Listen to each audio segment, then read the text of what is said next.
Carbón activado. Efectúa absorción, atrapa sustancias. Es un carbón que se somete a procedimiento o elaboración o manufactura especial. No sirve quemar tostadas, no sirve carbón de leña, nada de esas cosas. Entonces es un carbón especial. Se administra idealmente por sonda, sabe desagradable, puede causar náuseas y vómito.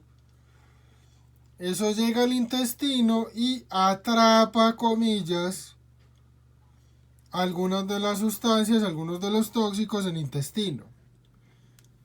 Eso se denomina absorción con D, no absorción de B, entró a sangre, sino absorción. Carbón llega al intestino, atrapa sustancias en el intestino y con la deposición se elimina el carbón con esa sustancia atrapada. No sirven metales, no sirven hidrocarburos y hay ciertos tóxicos para los cuales no se utiliza. Es una buena opción y la pueden tener en el pueblo. Entonces, carbón activado. Antídotos, ejemplos. Paciente intoxicado con metanol, alcohol adulterado, alcohol pirata. Antídoto, alcohol del bueno, etanol. ¿Qué pasa? El metanol, por metabolismo, genera sustancias tóxicas. Si usted al paciente le administra etanol, hace o disminuye o retarda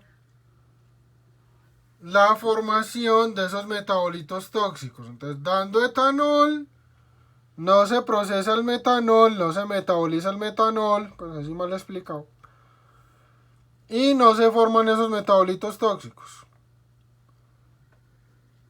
N-acetilcisteína se consigue, por ejemplo, como fluimucil, este es oral. Se prefiere la N-acetilcisteína intravenosa en ampollas. Este fluimucil da mucha náusea y vómito. Si no está la ampolla, entonces consiguen este en sobres y le dan esto al paciente. ¿Antídoto de qué? Antídoto del acetaminofén y antídoto, por ejemplo, del paraquat, que es un herbicida que lo vimos en alguna clase. Y también a veces se utiliza, por ejemplo, para ciertos metales, aunque ya con utilidad pues discutida.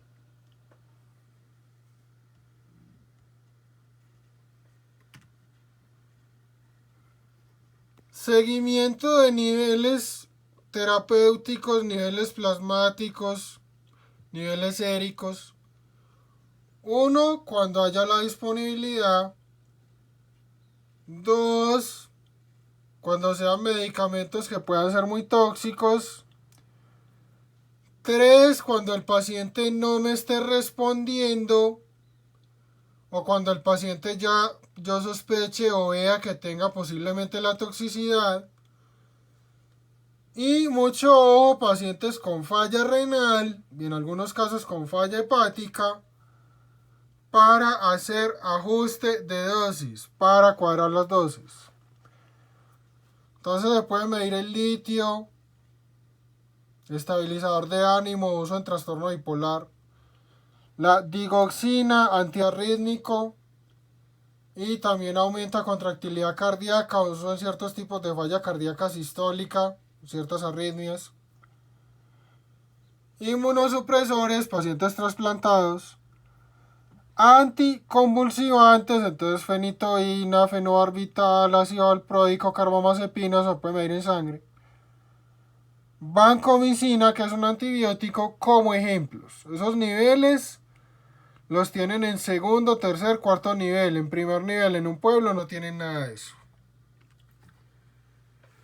Toxicidad por sistemas. Primero, la parte hematológica. Un tóxico o una sustancia puede destruir los glóbulos rojos, genera hemólisis, o puede dañar los precursores en médula ósea y ahí también voy a tener anemia. Entonces destruyo glóbulos rojos, anemia. Puede estallar el glóbulo rojo, puede dañar los precursores del glóbulo rojo.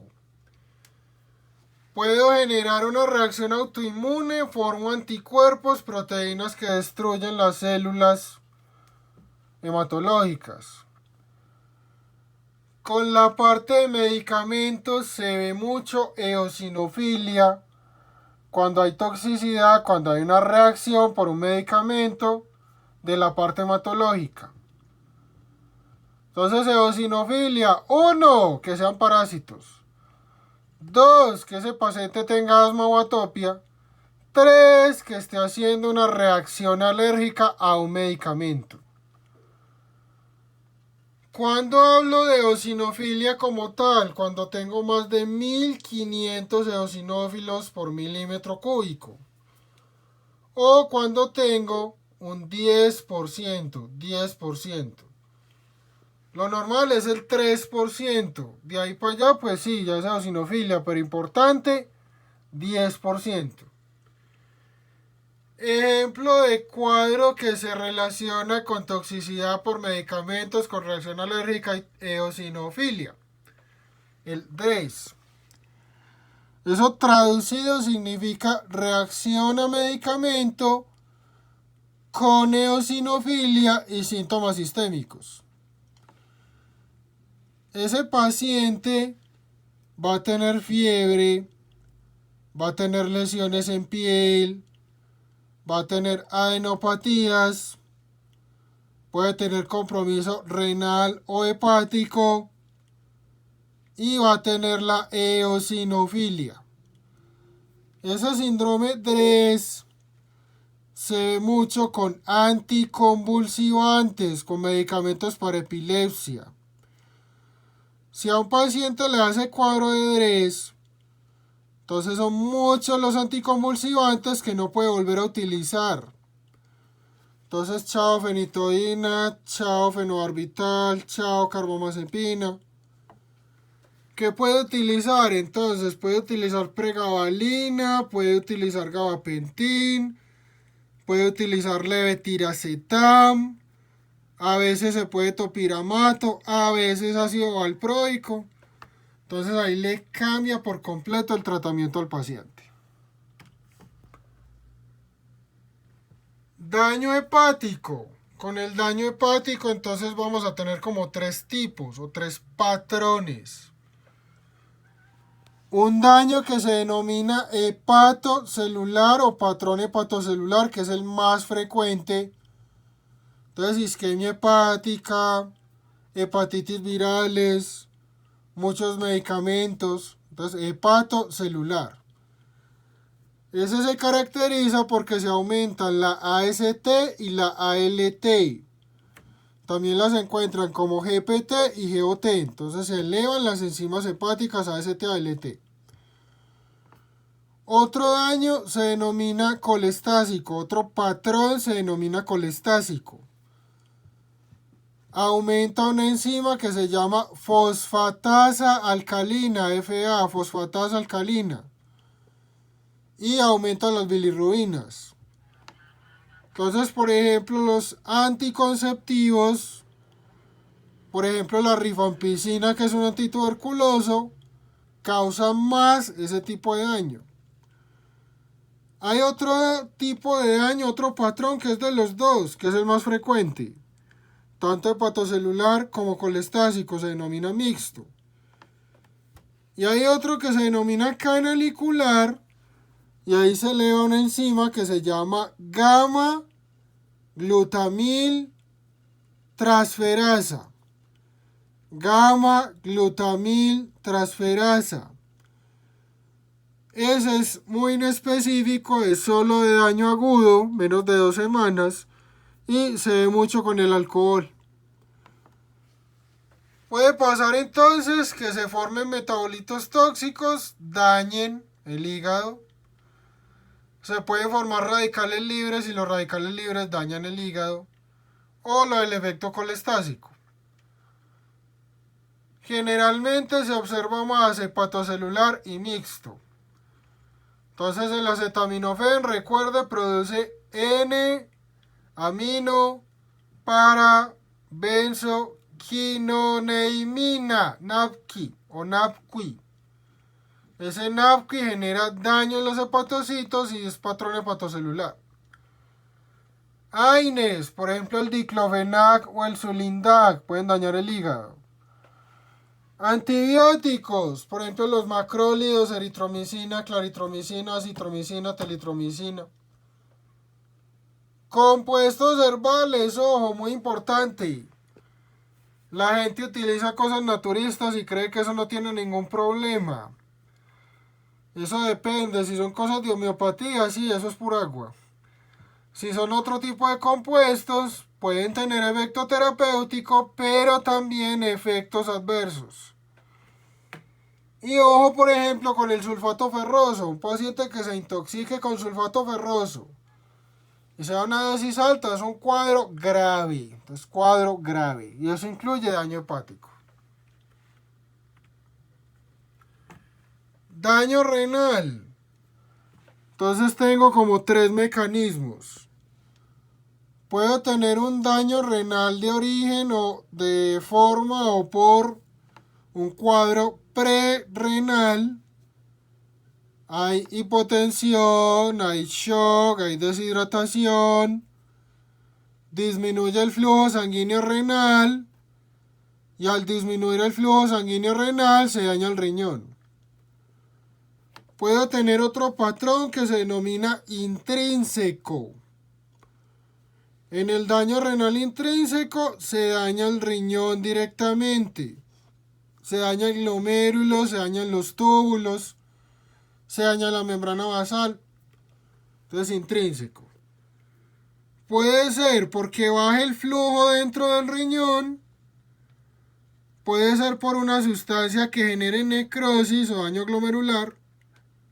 O también, por ejemplo, puede ser por radicales libres o por depleción de ATP. Postrenal, ese no se ve casi con medicamentos o no se ve con medicamentos. ¿Por qué? Ese es un daño que generalmente ocurre por una obstrucción. Hay una obstrucción de los uréteres, generalmente de los uréteres, se devuelve la orina, eso causa una hidronefrosis, cambian las presiones dentro del riñón y el riñón se daña. Entonces, por ejemplo, ureterolitiasis, cálculos en los uréteres. Por ejemplo, un cáncer de útero, comprime el uréter y devuelve la orina. Entonces ya es más por cosas anatómicas. Entonces, daño prerrenal. Diurético, me disminuye el volumen sanguíneo, eso me puede generar una hipovolemia, una hipotensión, menos flujo al riñón y se dañó. Vasodilatadores o antihipertensivos, lo mismo, hipotensión, menos flujo renal, daño renal. Dentro del riñón, vasoconstricción de arterias renales. Los AINES, muy importante, ojo, los AINES dañan el riñón, salvo la aspirina. Los AINES disminuyen prostaglandinas, eso disminuye el flujo del riñón y eso daña el riñón. También medicamentos de quimioterapia. Daño por cristales, las sulfas y el aciclovir, cristaluria. Si el paciente está deshidratado, llega ese antimicrobiano, se deposita en el riñón, forma unos cálculos y destruye el riñón. Inflama y destruye el riñón.